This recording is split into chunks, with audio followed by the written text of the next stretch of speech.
살아계신 하나님, 하나님의 말씀을 배울 수 있는 기회를 주셔서 감사드립니다.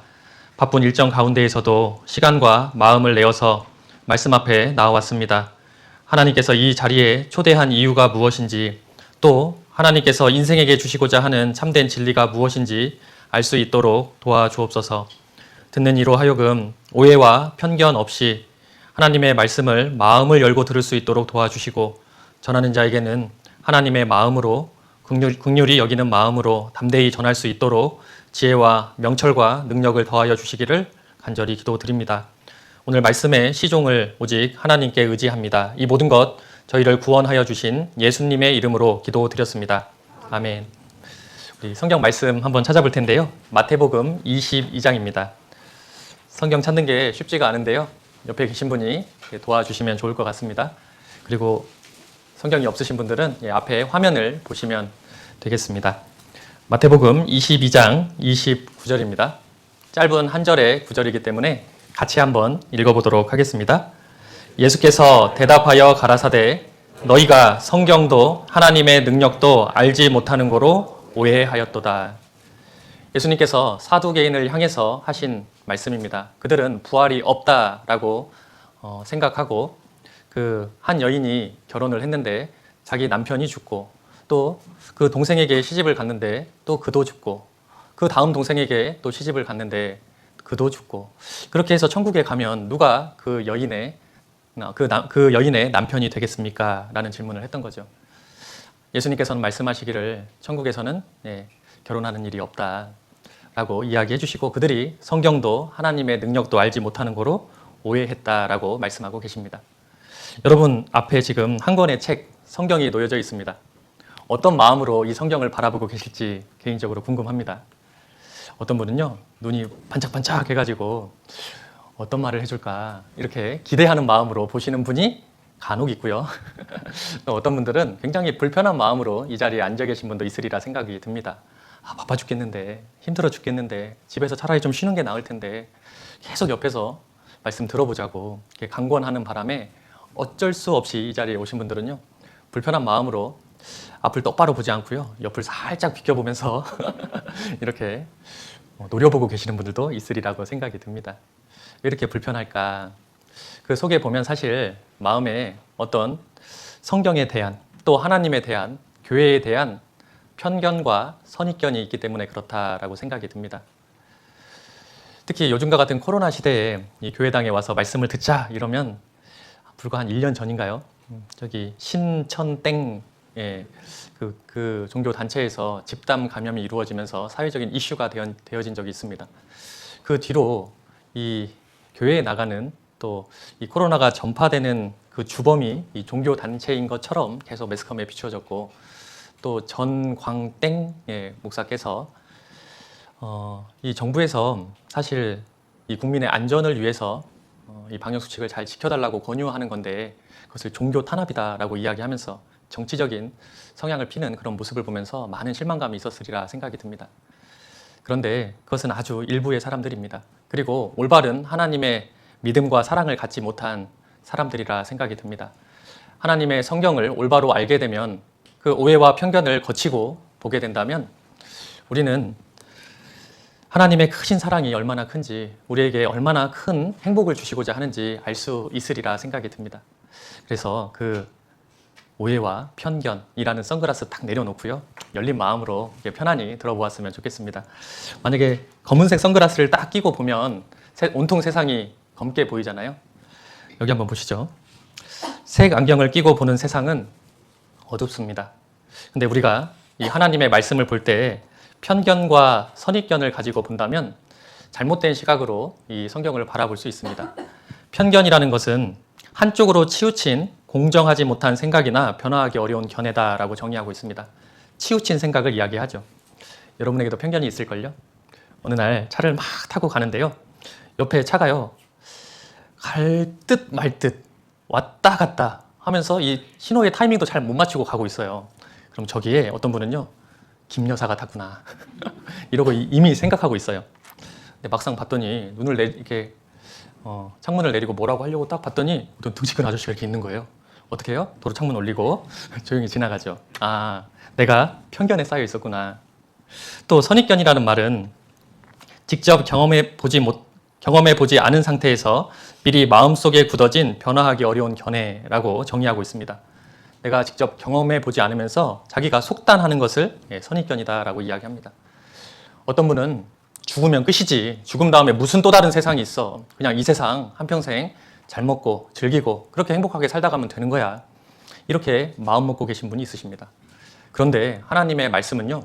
죽으면 끝이 아니라 죽음 다음에 또 다른 세상이 있고 또한 영원한 천국과 지옥으로 나뉘는 운명의 길이 있다라고 말씀합니다. 누구의 말이 맞을까요? 우리는 팩트 체크를 해봐야 됩니다. 무엇이 사실인지, 무엇이 진리인지 확인해 보고 그 객관적인 사실을 받아들이는 게 필요합니다. 그런데 편견과 선입견만 가지고 바라본다면 이 성경을 올바로 알 수 없으리라 생각이 듭니다. 저는 하나님의 말씀을 전하는 자로서 여러 분들에게 만나게 됩니다. 근데 어떤 선입견과 편견 또 오해를 가지고 있냐면요. 이런 것들이 있더라고요.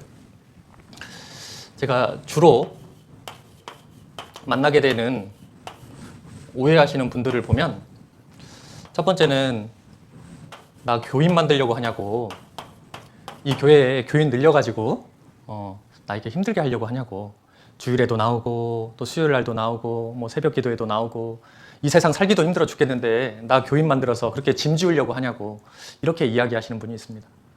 그런데 그렇지 않습니다. 참된 행복이 무엇인지 참된 기쁨과 평안이 무엇인지 그것을 주기 위해서 여러분을 초대한 겁니다.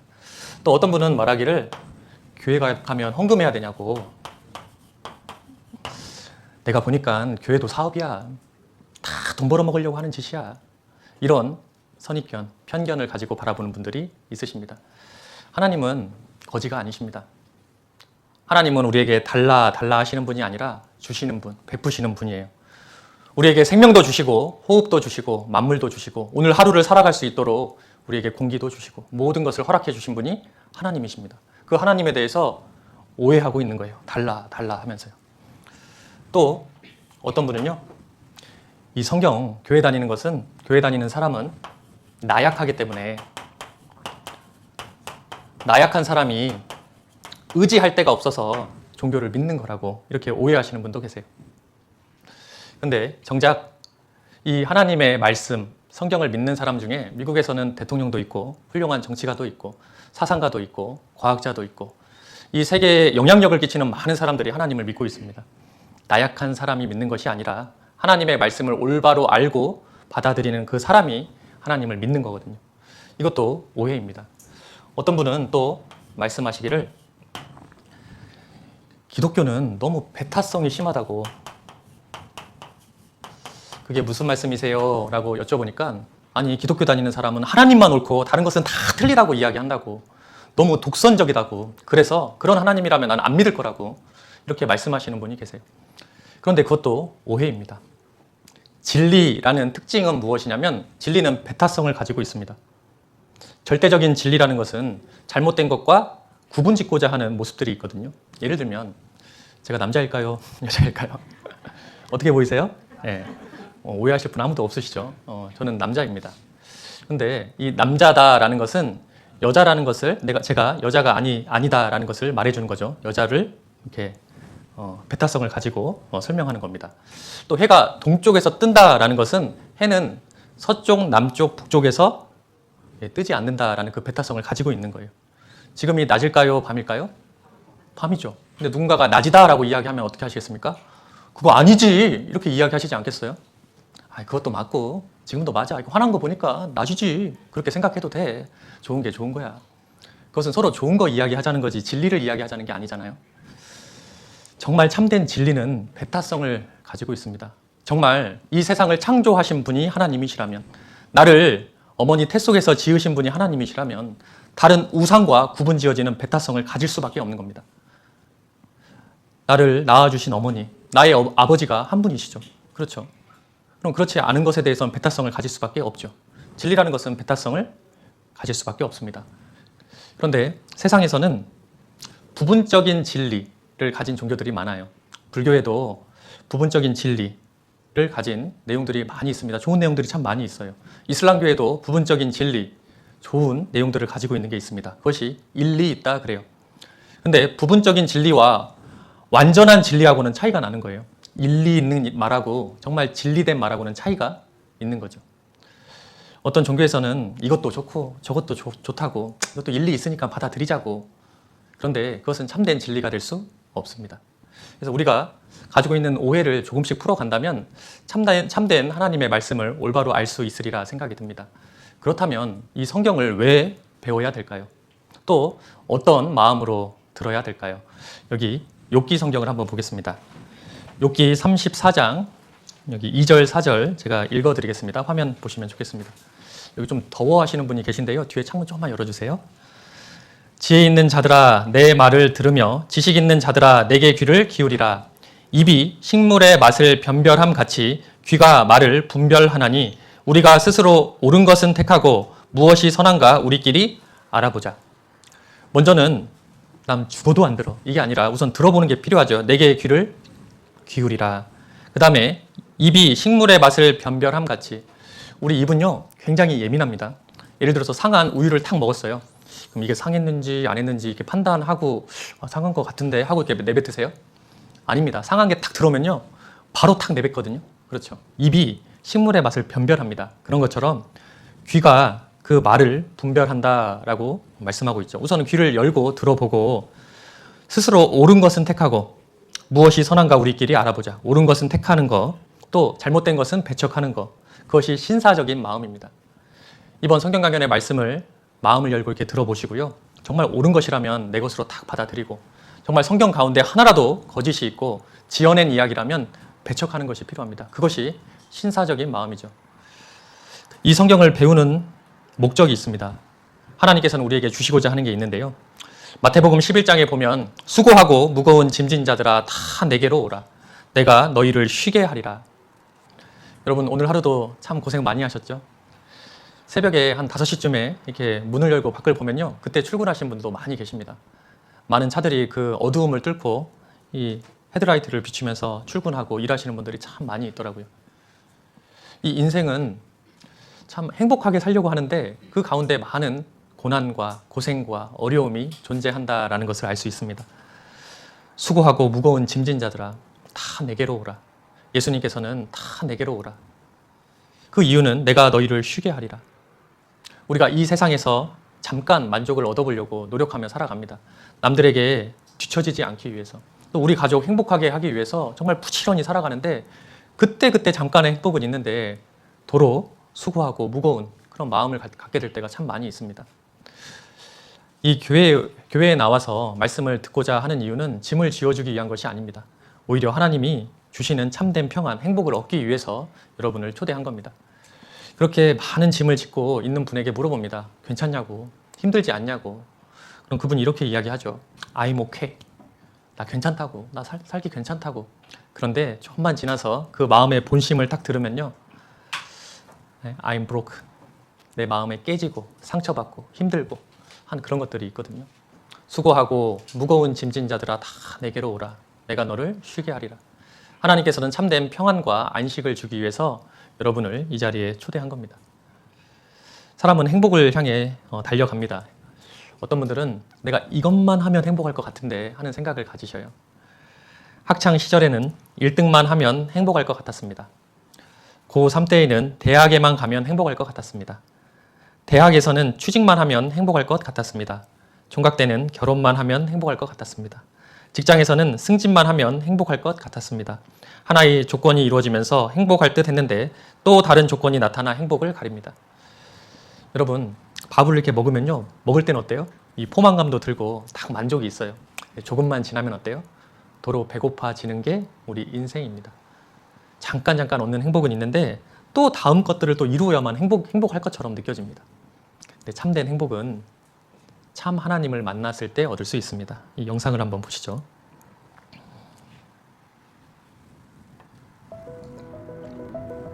로마 우르반 대학 대강당에 가면 그리고 그 다음에는 이라는 글귀가 새겨져 있다고 합니다. 이제 그것이 새겨지게 된 이유는 16세기에 북대를 다니는 한 가난한 고학생이 자기가 학교를 돈이 없어서 계속 다닐 수가 없어서 필립 네리라고 하는 부자 노인을 찾아갔답니다.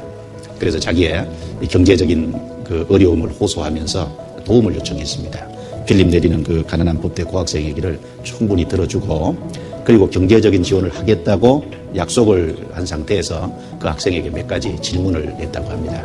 자네, 내가 이 돈을 주면은 이 돈으로 무엇을 하려는가? 예, 먼저 법대를 마쳐야겠습니다. 그리고 그 다음에는 변호사가 되렵니다. 그리고 그 다음에는 돈을 많이 벌어야 되겠죠. 그리고 그 다음에는 집도 사고 마차도 준비하겠습니다. 그리고 그 다음에는 결혼을 하겠습니다. 그리고 그 다음에는 자식을 낳고 자식을 교육을 시켜야지요. 그리고 그 다음에는 그 자식을 이제 성장시켜서 출가시켜야지요. 그리고 그 다음에는 점점 이제 나이가 먹고 늙어가겠지요. 그리고 그 다음에는 이 가난한 법대 고학생이 깊은 상념에 잠겼어요. 아무 대답도 못하고 고개를 들구고 한참 생각을 하고 있는데 필립 네리라는 노인이 아주 분명하고 강한 어조로 그 다음 말을 이어갔습니다. 그리고 그 다음에는 죽음이다. 그리고 그 다음에는 심판이다. 그리고 그 다음에는 영원이다. 성실하게 열심히 최선을 다해서 인생을 사는 것 중요하죠. 그러나 그것보다도 더 중요한 문제가 있습니다. 과연 나라는 사람이 누구냐? 그리고 내가 어디서 왔으며 지금 무엇을 위해서 살고 내가 어디로 가느냐? 그것은 훨씬 중요한 문제입니다. 만약에 그것을 알지 못한다면 결국 중간에 그것을 다 빼고 죽으려고 사는 것이 되잖아요.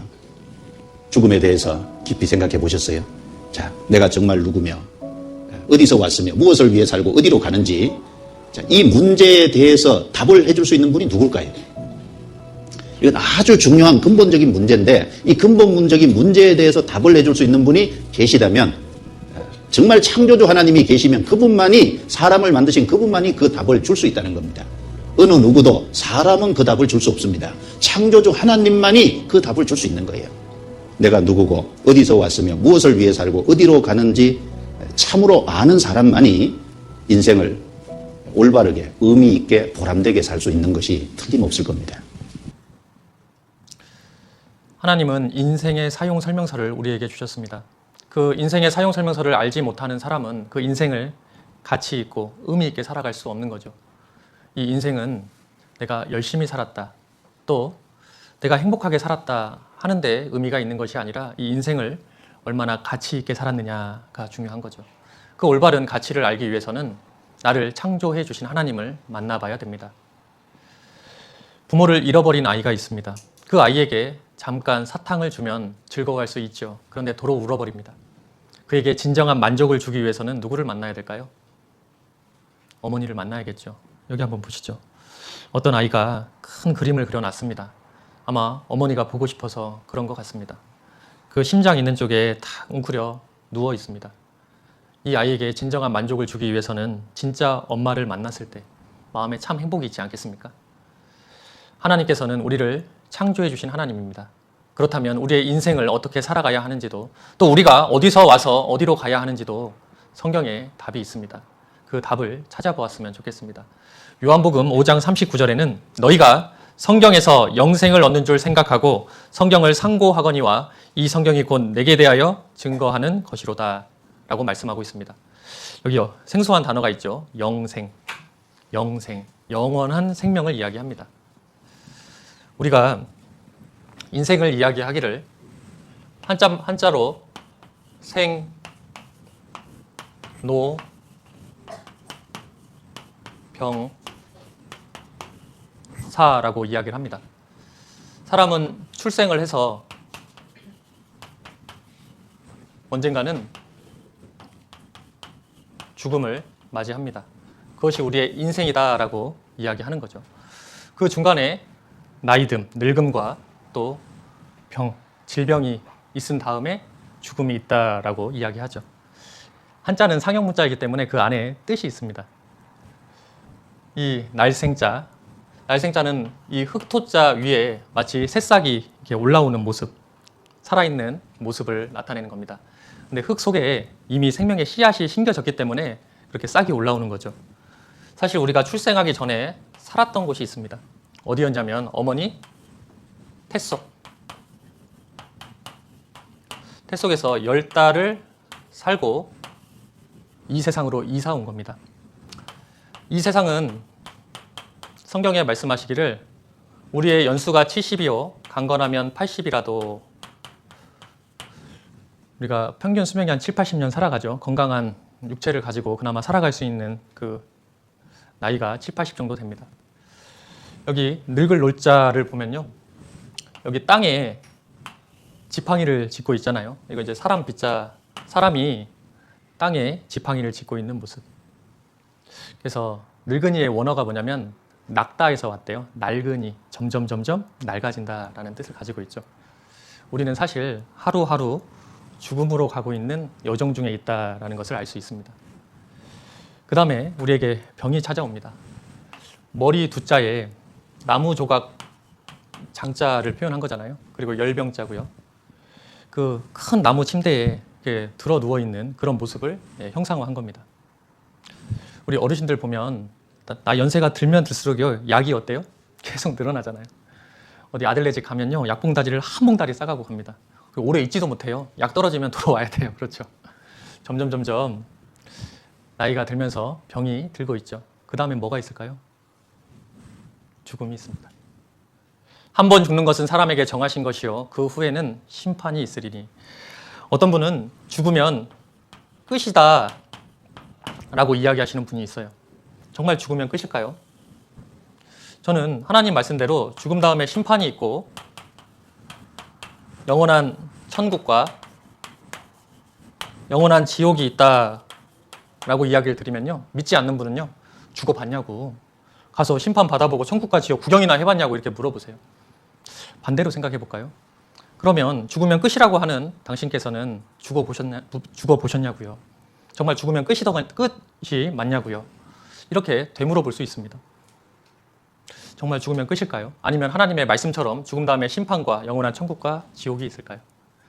우리는 생각해 봐야 됩니다. 우리는 이 땅에 살면서 많은 것을 준비하며 살아갑니다. 요새 40대, 50대 주요 화제가 무엇이냐면요. 노후 생활. 내가 연금도 받고 제2의 인생도 준비해야 되고 여러 노후 생활에 대해서 준비하려고 하잖아요. 그렇죠? 또 이 병에 대해서 준비합니다. 어떤 분은 암보험을 들어놓고 어떤 분은 치료받을 수 있는 그런 또 보험도 이렇게 들어놓습니다. 모든 것을 다 준비하는데 준비하지 않는 게 하나 있어요. 뭘 준비하지 않을까요? 노후 생활은 준비하는데 사후 생활은 준비하지 않고 살아가는 겁니다. 우리 이 땅에서 준비해야 될 게 있습니다. 바로 저 세상, 영원한 세상에 갈 준비를 이 세상에서 하고 사는 겁니다. 그런데 하나님께서는 이 영원한 세계가 분명히 있다. 그러면서 영원한 생명, 영생을 주고자 하신다라고 지금 말씀하고 있는 겁니다. 근데 내가 아직 죽어보지도 않았고 심판도 안 받아봤고 천국과 지옥 구경도 못했는데 이걸 내가 어떻게 믿어? 근데 하나님은요 무조건 믿으라 하시는 분이 아니세요. 믿을 수 있는 증거를 주시고 확실한 팩트체크를 할 수 있도록 주시고 믿을 수 있도록 도와주십니다. 그래서 이번 성경 강해를 쭉 들어보시면요. 정말 하나님이 살아계시구나. 정말 성경이 사실이구나 라는 것을 알 수 있습니다. 그리고 정말 하나님께서 주시고자 하는 영원한 생명을 모두 다 얻고 참된 만족과 기쁨, 안식을 얻었으면 좋겠습니다. 여기 보시죠. 어떤 분은요. 죽으면 끝이다 라고 끝까지 이야기하는데 어떤 분이 재밌게 두 쌍둥이의 대화를 통해서 그 다음 세계가 있음을 생각해보게 글을 남겨놓았더라고요. 여기 한번 보시겠습니다.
뱃 속에 있는 아기가 한 번도 경험해보지 못했던 그 일, 자기 경험 속에서만 생각하려고 하면 결코 알 수 없는 그 일이죠.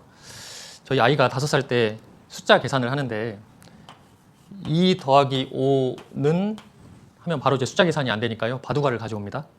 하나, 둘 하면서 5개를 또 거기다 더합니다. 그리고 7이요라고 이야기를 하죠. 이 아이에게 이렇게 해봤어요. 2개에서 5개 빼면 몇 개 남을까? 아이가 뭐라고 이야기했을까요? 2개에서 2개 뺀 다음에 3개를 더 빼야 되는데 못 빼고 있는 거예요.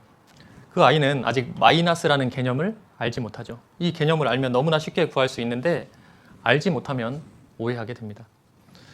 영원한 세계가 어떤 분은 없다고 하는데 알지 못하기 때문에 그렇게 오해하고 계신 건 아닐까요? 그 오해를 좀 풀어보았으면 좋겠습니다. 하나님은 눈에 보이지 않습니다. 그 하나님에 대해서 배워보자라고 이야기를 하면 어떤 분은요, 성질부터 내세요. 내 앞에서 하나님의 하자 이야기도 꺼내지 말라고. 왜 그럴까? 이렇게 그 마음을 자세히 들여다보면요, 그 마음에 믿고 싶지 않은 그 마음, 또 이 세상에 더 즐기고자 하는 그런 마음들이 있더라고요. 세상에는 2 종류의 사람들이 있습니다. 하나는 하나님이 분명 살아 계시다고 믿는 사람이 있는가 하면 하나님은 없다라고 스스로 생각하는 사람이 있어요. 제가 이게 한 사람을 소개해 드릴게요. 여기 영국의 2층 버스입니다. 그 버스에 광고가 나와 있는데 There's probably no God. 이 리차드 도킨슨이라는 이 만들어진 신, 그러니까 이 신이라는 것은 사람이 나약하기 때문에 만들었다, 사람이 만든 신이다라는 내용의 책을 썼고 그것이 베스트셀러가 되었습니다. 그의 수익금을 가지고 광고를 하는 거예요.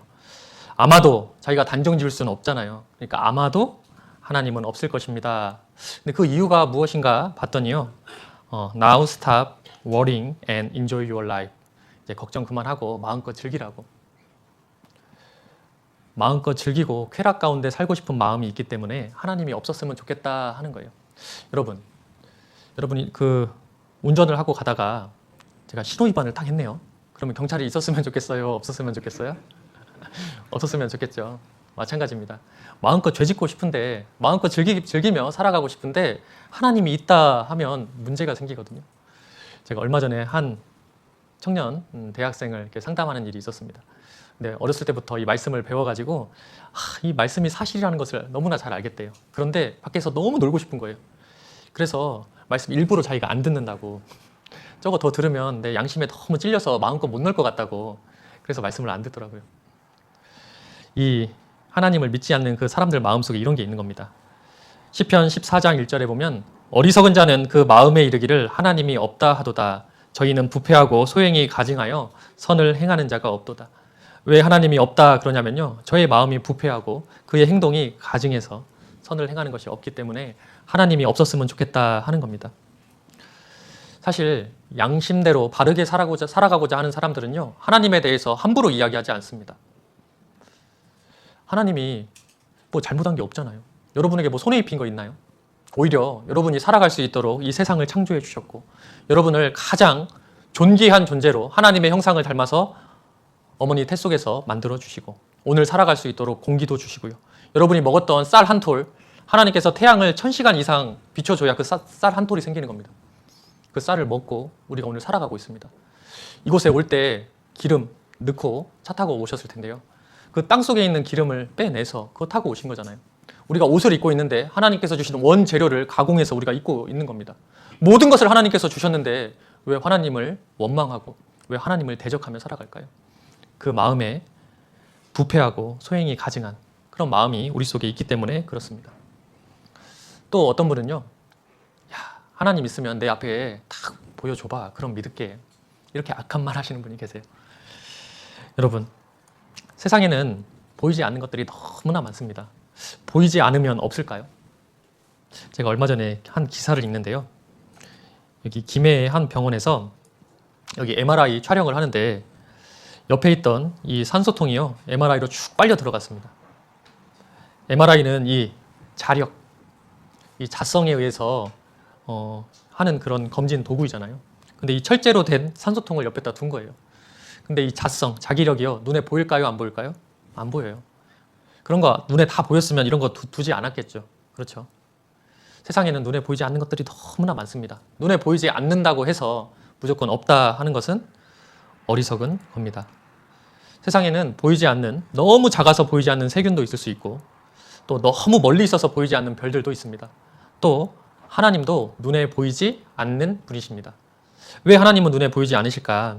요한복음 4장에 보면 하나님은 영이시니 하나님은 영적인 존재다라고 말씀하십니다. 누가복음 24장에 보면 영은 살과 뼈가 없으되, 우리 육체는 살과 뼈, 그러니까 눈으로 보일 수 있는 겁니다. 그런데 그 육체 속에 사람에게도 영혼이라는 게 있거든요. 근데 그 영은 눈에 보이지 않는 거죠. 영이라는 것은 눈에 보이지 않습니다. 그래서 하나님께서 자신을 소개하기를 하나님은 아무 사람도 보지 못하였고 또 볼 수 없는 자신이 볼 수 없다라고 말씀하고 있잖아요. 그런데 보이지 않는 것을 볼 수 있는 방법이 있습니다. 여러분, 세균은 뭘로 볼까요? 네? 현미경. 예, 현미경. 현미경으로 딱 보면요, 세균이 보입니다. 이 코로나 바이러스도 분명 어디 떠다니고 있을 텐데 우리의 눈으로는 보이지 않아요. 근데 여기 연구원들이 현미경으로 탁 들여다보면서 뭐 돌기가 몇 개 있다 이렇게 보잖아요. 너무 작은 것은 현미경으로 볼 수 있습니다. 너무 멀리 있는 별은요, 뭘로 볼까요? 네, 어떤 분은 쌍안경 이러는데 예, 쌍안경은 저 별까지는 못 봅니다. 예, 망원경입니다. 네, 그렇다면 하나님은 뭘로 볼 수 있을까요? 하나님은 이 성경으로 봅니다. 사람의 이 지혜와 지식으로는 보이지 않는 하나님을 올바로 알 수 없으니까 하나님께서 이 하나님의 뜻과 계획, 그것이 무엇인지 알려주시려고 우리에게 눈에 보이는 성경을 주신 겁니다. 그 성경을 보면 하나님이 어떤 분인지를 잘 알 수가 있습니다. 하나님을 알 수 있는 두 가지 방법이 있는데, 하나는 특별한 방법이고 하나는 일반적인 방법입니다. 교회를 다니지 않아도 우리 어르신들 보면요, 아이고 하늘에서 비 내려주시는 분이 하나님이시지, 이런 말 많이 하시잖아요. 하나님이 안 도와주면 안 돼, 이런 이야기 많이 하시거든요. 자연 만물을 보면서 자연스럽게 신에 대해서 생각할 수 있는 마음을 가질 수 있습니다. 또 역사, 또 양심, 이런 걸 통해서 막연히 하나님의 존재에 대해서는 알 수 있어요. 이게 일반적인 방법입니다. 근데 더 특별한 방법은 무엇이냐면 바로 성경입니다. 하나님의 명확한 뜻을 성경 가운데 담아두셨거든요. 이 성경은 지금부터 무려 3,500년 전에 기록된 성경입니다. 한 번도 바뀌지 않고 지금까지 그대로 이어져 온 성경이에요. 진리라는 것은 결코 변하지 않는 거잖아요. 근데 이 말씀 그대로 이루어집니다. 그 말씀을 통해서 아, 정말 하나님은 살아 계시는구나 라는 것을 알 수 있는 거죠. 요한복음 17장 17절 말씀 같이 한번 읽어보겠습니다. 저희를 진리로 거룩하게 하옵소서. 아버지의 말씀은 진리니이다. 잘 읽어야 됩니다. 아버지의 말씀은 질려버린다 이러시면 안 되고 진리다, 참되다라고 이야기해 주시는 겁니다. 이 성경은 하나님의 말씀이다라고 이야기합니다. 하나님께서 자신의 뜻과 계획, 이것을 성경 가운데 담아두셨죠. 예수님께서는 이 성경, 하나님의 말씀을 아버지의 말씀은 진리니이다, 참되다라고 말씀하고 계십니다. 더 쉽게 이야기하면 성경은 사실이다라는 뜻입니다. 근데 진리로 인정받기 위해서는 진리는 특징이 있어요. 첫 번째, 객관성을 갖습니다. 사실이어야 되는 거예요. 내 생각에는 그래. 그건 진리예요, 주장이에요? 주장이잖아요. 그 생각을 뒷받침하는 팩트, 사실이 있는 것을 객관성이 있다라고 표현하는 겁니다. 진리가 되려면 자기 생각만으로는 안 됩니다. 명확한 증거가 있어야 되는 거예요. 또 이 진리는요, 불변성이라는 특징이 있습니다. 옛날에는 맞았는데 지금은 틀려요. 그럼 이거 진리일까요? 아닐까요? 아니에요. 과거에도 맞고 지금도 변함없이 맞는 그 내용이 진리인 거죠. 불변성입니다. 성경은 단 한 번도 바뀌지 않고 그대로 이루어지고 있습니다. 또 진리로 인정받기 위해서는요, 보편성을 가지고 있어야 됩니다. 어느 한 지역에서만 인정받는 사실이 아니라 전 세계적으로 모두가 봐도 알 수 있는 그런 보편성을 가지고 있어야 돼요. 예를 들면 우리가 춘향전 이런 거 들으면 어때요? 막 그 애절한 마음들, 그 이몽룡을 기다리고 있는 춘향이의 마음 이런 거 생각하면서 막 울컥해지고 이러잖아요. 이거 아프리카에 가서 그 사람들에게 이렇게 들려주면 어떡할까요? 이게 뭔 말이요? 이러지 않을까요? 그러니까 어떤 언어적인 차이, 문화적인 차이, 이런 지역적인 차이, 이런 것을 뛰어넘는 그런 것이 진리의 조건입니다. 근데 이 성경은요, 전 세계의 모든 사람들이 보고 있습니다. 모든 사람들이 받아들일 만한 내용으로 기록되어 있습니다. 하나님은 모든 사람이 이 하나님의 사랑을 받기를 원하셔서 너무 쉽게 사실적인 내용을 기록해 놓은 겁니다. 구체적인 사실, 대표적으로 4가지 정도가 기록되어 있는데, 첫 번째는 창조의 사실이 기록되어 있습니다. 이 성경의 맨 처음 앞장 첫 절의 말씀이 태초에 하나님이 천지를 창조하시니라. 사람은 이 세상이 어떻게 시작이 되었는지 굉장히 궁금해해요. 근데 그것에 대해서 정확히 이야기해 줄 수 있는 사람이 없는 거예요. 그런데 천지를 창조하신 하나님은 그 내용을 성경에 기록하고 있습니다. 또 성경에는 역사적인 사실이 있습니다.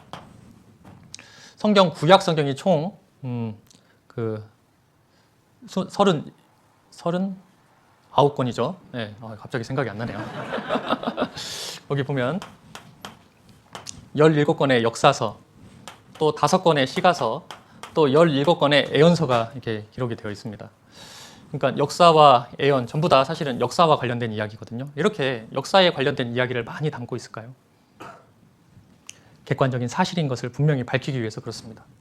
또 이 성경 안에는 우리 영혼이 존재한다, 영혼의 존재에 대한 사실이 기록되어 있고, 또 영적인 사실, 사람이 죽음 다음에 심판이 있고 영원한 천국과 지옥이 있다라는 내용도 기록되어 있습니다. 여기 앞에 2개는 우리가 눈으로 직접 확인할 수 있는 증거가 있는 것들이에요. 아래 2개는요, 우리의 눈으로 보이지 않는 겁니다. 이 눈에 보이지 않는 것은 눈에 보이는 것을 확인해 보름으로써 알 수 있습니다. 오늘은 이 창조의 사실을 통해서 정말 성경은 사실이고 하나님은 살아 계신다라는 것을 말씀드리고 싶습니다. 성경이 사실이다라는 것은 하나님이 분명 살아 계신다라는 것을 증명하는 것입니다. 성경 중에 단 하나라도 거짓이 있다면 하나님은 가짜구나라는 거죠. 그래서 정말 성경이 사실인지 우리는 말씀을 통해서 좀 확인해 보도록 하겠습니다. 먼저 성경에 대해서만 좀 간단히 좀 설명을 드리겠습니다.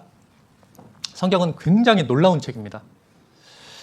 여기 보면 The Holy Bible, 그러니까 우리가 유일무이한 거 앞에 더자를 씁니다. 그죠? 영어로. 이 성경은 유일한 하나님의 말씀인 거예요. 세상에는 2 종류의 책이 있죠.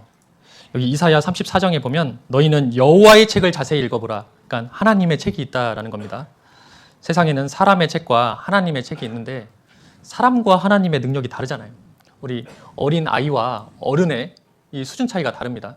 어린 아이가 글을 쓴 거하고 대학 교수님이 글을 쓴 거하고요, 읽어보면 딱 알 수 있죠.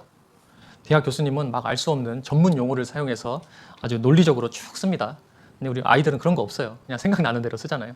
딱 글을 보고 있으면 그 사람의 수준, 그 사람의 인격, 이런 것들이 글에 딱 남겨져 있거든요. 그런데 사람과 하나님의 책 읽어보면 분명 차이가 나지 않겠습니까? 그 전 세계의 유일한 하나님의 책, 하나님의 말씀은 성경밖에 없습니다. 그것은 굉장히 놀라운 책인데 왜 놀랍냐면요, 세계에서 가장 많이 팔린 책이 성경입니다. 안 놀라시네요.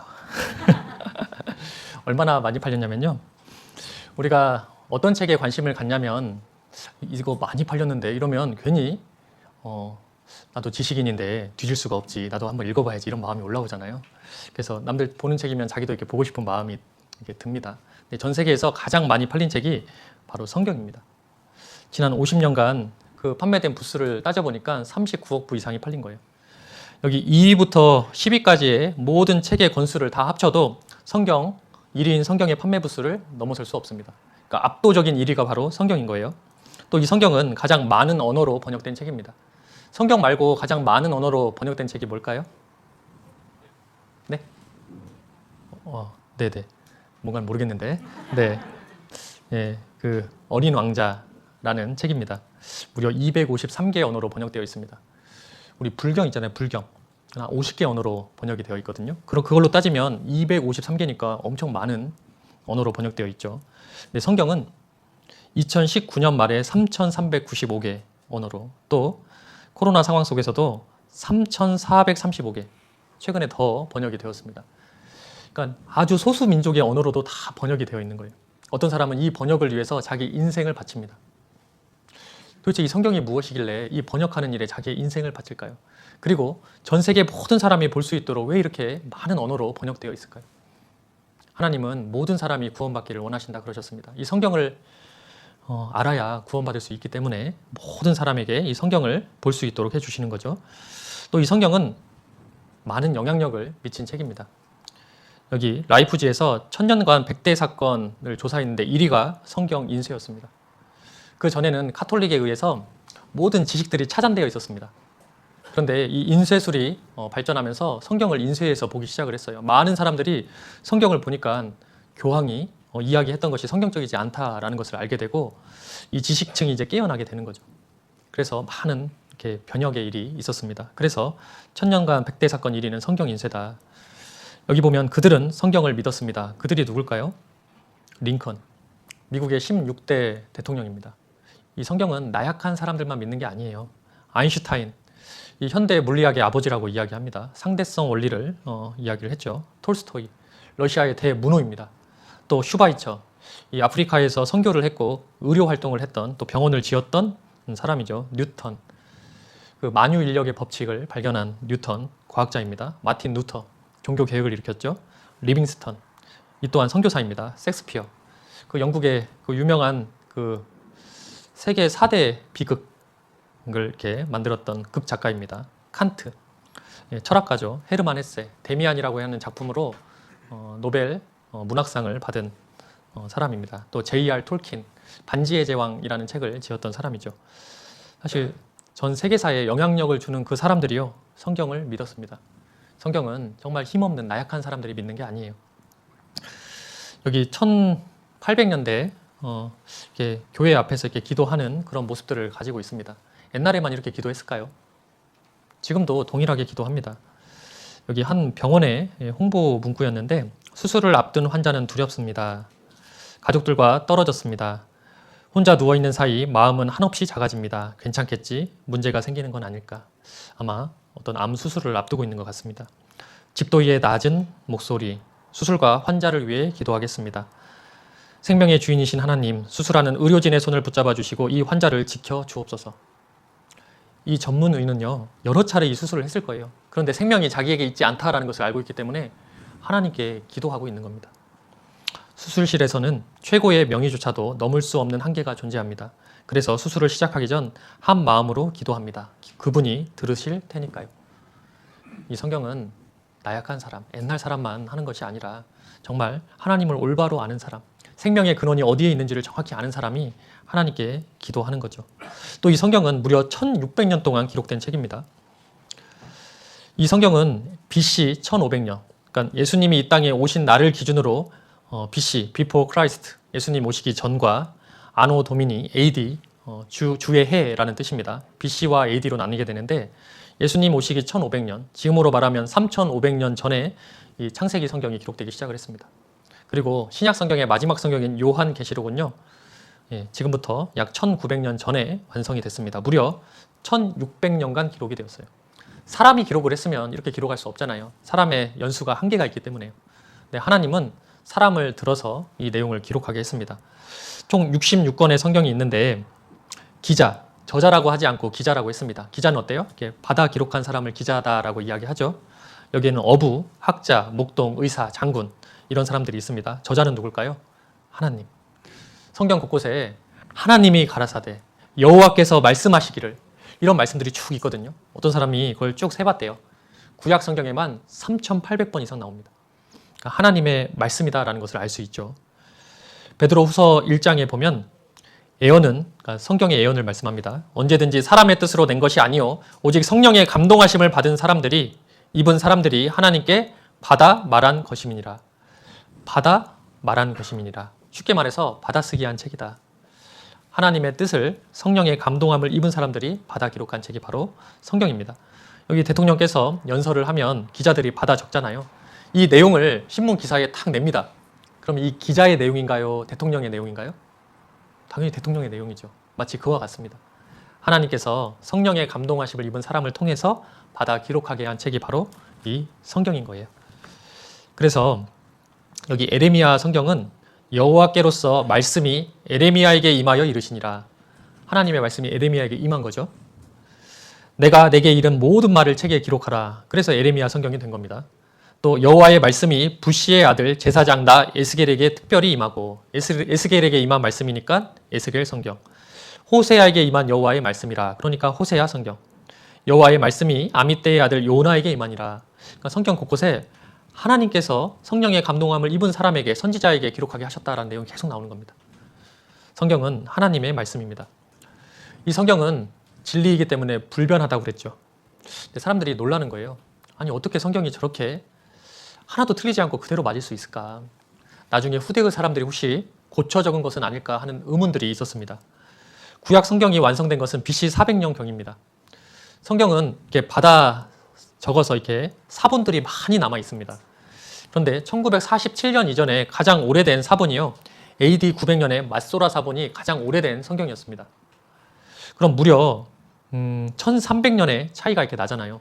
이 기간 동안 사람들이 변화되는 모습을 보고 혹시 바꿔 적은 게 아닐까라는 의심을 가지고 있었습니다. 그런데 1947년에 놀라운 발견이 있었습니다. 그 이스라엘에 가면 이 해수면보다 약 400m 밑에 있는 그 사해라는 바다가 있습니다. 그 사해 옆에 그곳에서 사본들이, 여러 동굴 가운데서 사본들이 발견이 되는 거예요. 양치기가 양을 잃어버렸는데 혹시 동굴에 들어갔나 해서 돌을 탁 던졌는데요, 항아리 깨지는 소리가 나는 거예요. 가서 봤더니 성경이 들어있었습니다. 그 내용을 잠깐 보도록 하겠습니다.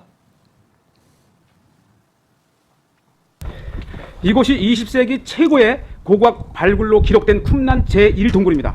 이 동굴에서 발견된 성경 사해 사본을 인하여서 전 세계를 놀라게 한 2000년 전에 쓰여진 사본이 세상에 드러나게 되었습니다. 이 지역은 외부와 단절된 채 광야에서 살아가던 에센의 종파의 주거지였습니다. 기원 후 70년경 로마군이 쳐들어왔을 때 그들은 사용하던 성경 사본을 항아리에 담아 동굴에 숨겨놓았습니다. 그리고 2000년이 흐른 1947년, 염소를 잃은 한 목동이 이곳에 와서 혹시 이곳에 그 잃은 염소가 있나 찾아보다가 어두워서 들어가지는 못하고 돌을 안쪽으로 이렇게 던진 거예요. 근데 쨍그랑하는 항아리 깨지는 소리가 나면서 들어가 보니까 양피지 두루마리 7개를 발견한 거예요.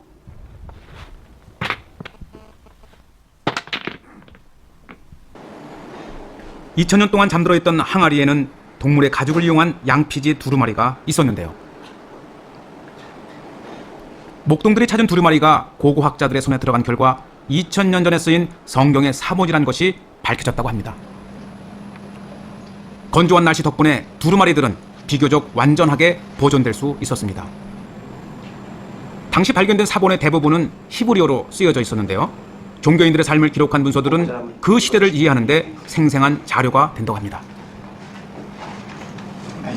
당시의 쿰란의 공동체를 이루었던 사람들의 생활 방식, 또 그들이 종교 생활에 대한 믿음들을, 이 고백들을 적어놓은 2000년 전에 당시 내용들입니다.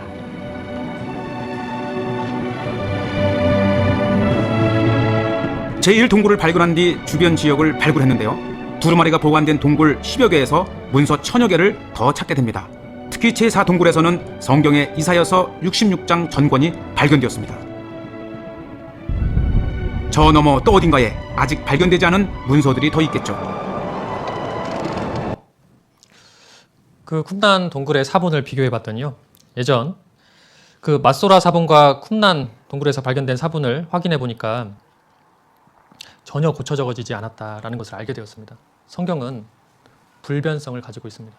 그리고 말씀만 그대로 이루어졌다라는 것이 역사적인 고고학적 증거를 통해서 남아 있습니다. 성경에 대해서 간단히만 이야기 드렸고요. 하나님께서 맨 처음 알려주고자 했던 사실은 무엇이었냐면 창조의 사실이었습니다. 창세기 1장 1절을 한번 찾아보겠습니다. 창세기 1장 1절입니다. 짧은 구절이니까 같이 읽어보도록 하겠습니다. 태초에 하나님이 천지를 창조하시니라. 태초에 하나님이 천지를 창조하시니라. 성경의 맨 시작은 이렇게 시작이 됩니다. 사람들은 궁금했던 것이 이 세상의 기원, 시작이 어떻게 되었을까를 궁금해합니다. 크게 두 가지로 나뉘죠. 방금 창세기 1장 1절에 나오는 하나님께서 창조하셨다라고 주장하는 사람이 있는가 하면 진화되었다라고 말하는 사람들이 있습니다. 창조되었다라는 것은 하나님께서 특별한 목적 그리고 계획을 가지고 만드셨다는 거죠. 만들어진 물건을 보면요, 아무 목적, 계획 없이 만들어진 것은 아무것도 없습니다. 여기 있는 시설물 중에서 아무 목적 없이 만들어진 게 있을까요? 여기 마이크 하나도 음을 증폭하기 위해서, 형광등 하나도 빛을 비추기 위해서, 의자 하나도 편안히 앉기 위해서 목적을 가지고 만들잖아요. 그러니까 창조되었다는 것은 특별한 목적과 계획을 가지고 만들었다라는 뜻이 있습니다. 그런데 어떤 사람은 진화를 주장해요. 우연히 저절로 오랜 시간을 거쳐서 진화되었다 이야기하거든요. 아주 단세포 생물이 다세포 생물이 되고, 그것이 어류가 되고, 그것이 양서류가 되고, 파충류가 되고, 설치류가 되고, 영장류가 되고, 사람이 되었다. 오랜 시간이 지나서 우연히 그렇게 되었다. 자연적으로 이렇게 표현을 하거든요. 그럼 여기에는 목적과 계획이 있는 것이 아니죠. 저절로 우연히 되었다라는 뜻이죠. 어떤 사람은 창조의 사실을 믿고 사는 사람이 있고, 어떤 사람은 진화되었다는 사실을 믿고 사는 사람이 있습니다. 어떤 사람이 더 행복할까요? 창조의 사실을 믿고 있는 사람은 이 세상은 하나님께서 나를 위해서 만드신 거야. 그리고 나는 특별한 창조의 목적을 가지고 하나님께서 나를 지으셨어. 그리고 이 세상을 살아갈 때 그 하나님의 선한 뜻을 이루고 살아가야 할 거야. 나는 하나님 앞에 존귀한 자야. 이런 마음을 가지고 살아가게 되거든요. 그런데 진화는 어때요? 어쩌다 이 세상에 태어났고 그냥 어쩌다 사는 세상, 내 생각대로 살다가 재밌게 살다가 그냥 죽으면 끝이지. 그렇게 목적 없이, 의미 없이 살아가는 많은 사람이 있습니다. 20대, 30대 사망률 1위가 뭐냐면 자살이거든요. 그들이 왜 그렇게 자살을 하는지 보면요, 삶의 동기, 삶의 의미를 찾지 못해서 자기가 자살한다. 이런 유언을 남기고 죽는 사람들이 많아요. 아무 목적 없이 살기 때문에 그렇습니다. 정말 하나님이, 태초에 하나님이 천지를 창조하셨다면 그냥 이렇게 주장할 것이 아니라 명확한 증거가 있어야 우리가 믿을 수 있잖아요. 그냥 내 생각이 그래. 그것은 객관적이지 않습니다. 성경은 명확한 창조의 증거를 성경 가운데 나타내고 있습니다. 몇 가지를 좀 살펴보려고 합니다. 여기 하나님께서 사람을 창조하셨는데 창세기 2장, 1장 찾으셨으니까 2장 한번 같이 찾아보겠습니다. 2장 7절입니다. 사람을 어떻게 지었는지 성경에 기록하고 있는데요. 여호와 하나님이 흙으로 사람을 지으시고 생기를 그 코에 불어 넣으시니 사람이 생령이 된지라. 하나님께서 사람을 흙으로 만들었다. 여러분, 이것이 흙이래요. 믿어지세요? 지금 이 성경이 언제 기록됐냐면요, 3,500년 전에 기록됐다고 그랬죠. 과학이 발전하지 않았던 그 시기였습니다. 근데 사람이 흙으로 만들었대요. 이럴 줄 알았어. 그냥 아무 소리나 그냥 기록해놨네. 그런데요, 놀랍게도 19세기가 되니까 이 원형지를 분석할 수 있는 기술이 발전이 됩니다. 그런데 흙 성분하고 사람의 몸 성분하고요, 똑같다라는 것을 알게 돼요. 여기 한번 보시죠. 여호와 하나님이 흙으로 사람을 만들었다 하는데 보세요. 이 흙을 아이한테 주면 그 아이가 두꺼비집을 만듭니다. 근데 이 흙을 예술가, 이 도예가에게 주면요, 도자기를 만들어요. 같은 흙을 과학자에게 주면요, 반도체를 만듭니다. 똑같은 흙을 줬는데 어떤 아이는 두꺼비집, 어떤 분은 도자기, 어떤 분은 반도체. 무슨 차이일까요? 이 만든 사람의 지혜와 능력의 차이잖아요. 그렇죠. 근데 이 흙을 똑같이 하나님께서 이 흙으로 뭘 하셨냐면요, 사람을 창조했다 이야기하는 거예요. 아, 정말 어떻게 이걸 믿을 수 있을까 하는데 이제 과학이 발전하면서 이제 사실이 확인이 됩니다. 18세기 말엽에서 19세기 초에 이르러서야 비로소 원형질과 광물질을 과학적으로 분석하는 기술이 개발되었다. 인체를 구성하는 광물질을 화학적으로 분석해 본 결과 흙과 같은 물질이라는 사실이 밝혀졌다. 사실 우리 몸에서 나오는 물 성분은요, 뭐 혈액이나 이런 물 성분은요, 바닷물의 그 구성 성분하고 똑같습니다. 그 뼈와 살 이런 것은요 흙 성분하고 똑같습니다. 여기 보시면 흙의 원소 또 사람 몸의 원소를 비교했는데 산소, 산소, 탄소, 탄소, 수소, 수소, 질소, 질소, 칼슘, 칼슘, 인, 카리, 마그네슘, 철 다 똑같이 그대로 있거든요. 이 원형질을 분석해서 보니까 사람의 몸이 흙으로 만들었구나. 근데 이렇게 분석하지 않아도 우리 어르신들은 알았어요. 언제 알아요? 묘 2장 할 때. 여기 보시면 사람은 죽으면 흙으로 돌아간다는 것은 불변의 진리다. 묘 2장 할 때 보면 이 뼈까지도 다 없어져서 흙으로 돌아가 있는 모습을 봅니다. 그러니까 못 찾으니까 어때요? 그냥 거기서 흙 한 줌 이렇게 옮겨다가 이장하잖아요. 그렇죠. 사람이 죽으면 흙으로 돌아갑니다. 3,500년 전에 기록된 그 성경이 어때요? 사실인 거죠. 그리고 우리 육체를 흙으로 만드시고 그 속에 생기를 넣어주셨다. 그러니까 그리고 사람이 생영이 되었다라고 기록하고 있습니다. 살아있는 영혼이 되었다라는 거예요. 그 속에 하나님을 닮은 영혼을 넣어주신 겁니다. 하나님이 자기 형상 곧 하나님의 형상대로 사람을 창조하시되 남자와 여자를 창조하시고 하나님의 형상 우리 앞 시간에 배웠죠. 하나님은 영이시다라고 이야기 드렸습니다. 그 하나님의 형상대로 사람을 창조하셨다. 하나님의 영을 우리 속에 넣어주신 거죠. 그래서 사람은 쉽게 말하면 이 겉은 흙집이에요. 흙집. 흙집 속에 영혼이 들어와 사는 거죠. 여러분 사람이 집을 짓고 살아가는데 집이 중요할까요? 사람이 중요할까요? 집 속에 사는 사람이 중요할까요? 사람이 훨씬 중요하죠. 우리도 육체, 흙집이 있고 그 속에 영혼이 있는데 무엇이 더 중요하냐? 물론 둘 다 중요합니다. 왜냐하면 영혼을 담은 그릇이니까요. 여기 물컵이 있는데요. 사실 물을 먹기 위해서 컵이 존재하는 거잖아요. 그러니까 그 물을 담는 컵입니다. 컵도 중요하지만 더 중요한 것은 물입니다. 사람에게 하나님이 흙으로 만드시고 그 속에 하나님의 형상을 닮은 영혼을 우리에게 넣어주셨습니다. 사람을 흙으로 만들었다. 사실이죠. 그런데 이 흙은 너무나 연약한 존재입니다. 그러니까 우리가 이 세상에 살기 위해서는요. 20만 가지가 넘는 조건이 딱 맞아야 이 세상에 살아갈 수 있는 거예요. 우리 이사야 43장을 찾아보겠습니다. 죄송합니다. 이사야 45장입니다. 45장. 이사야 45장 18절입니다. 중요한 말씀이니까 찾아서 같이 읽어보도록 하겠습니다. 여호와는 하늘을 창조하신 하나님이시며 땅도 조성하시고 경곡케 하시되 헛되이 창조치 아니하시고 사람으로 거하게 지으신 자신이라. 그 말씀에 나는 여호와라 나 외에 다른 이가 없느니라. 여기 하늘, 우주를 이야기합니다. 땅, 얼스, 지구를 이야기합니다. 하나님께서 우주와 지구를 창조하셨는데 아무 이유 없이 만든 게 아니라 목적을 가지고 만드셨다라고 기록되어 있는데 그 목적이 무엇이냐면 사람으로 거하게 지으신 자신이라. 이 우주와 지구는 누구 때문에 만들었다고요? 사람이 거하게, 이 사람 때문에 이 우주와 지구를 만들었다라고 기록하고 있습니다. 과연 이 말이 사실일까요? 여러분, 이 장소는 누구를 위해서 만들었을까요? 1번, 개미, 2번, 기린, 3번, 사람.